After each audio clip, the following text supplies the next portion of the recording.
AP BJP అధ్యక్షురాలు పురంధరేశ్వరిపై తీవ్ర స్థాయిలో మండిపడ్డారు YCP MLA Kodali Nani. MP పదవి కోసం రాష్ట్ర బీజేపీని చంద్రబాబుకు తాకట్టు పెట్టారని విమర్శించారు. త్వరలో ఆమె పదవి పోవడం ఖాయమన్నారు కొడాలి నాని. ఏమన్నుంటే ఢిల్లీలో కేంద్ర ప్రభుత్వంతో మాట్లాడుకోవచ్చు. మేము ఆర్బీఐ నిబంధనల ప్రకారం మా రాష్ట్రానికి ఎంతైతే అప్పు చేస్తామో అంత అప్పే చేస్తున్నాం. కేంద్ర ప్రభుత్వంలో అధికారులు ఉంది, వెళ్ళి కంప్లైంట్ ఇవ్వచ్చు.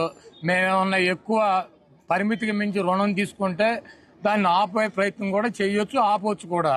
ఊరికినే సొల్లు కబుర్లు. పురంధరేశ్వరి మేము తాకట్టు రాష్ట్రాన్ని పెడతాం కాదు.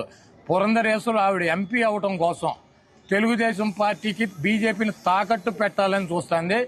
ఆవిడ బీజేపీని తెలుగుదేశం పార్టీకి తాకట్టు పెట్టి ఆవిడ మరిదికి ఆవిడ ఎంపీ అవ్వాలని చెప్పి ప్రయత్నం చేస్తుంది. బీజేపీ శ్రేణులు, బీజేపీ పెద్దలు కూడా ఈవిడ చేసేటువంటి కార్యక్రమాలు మరి కనిపెట్టారు.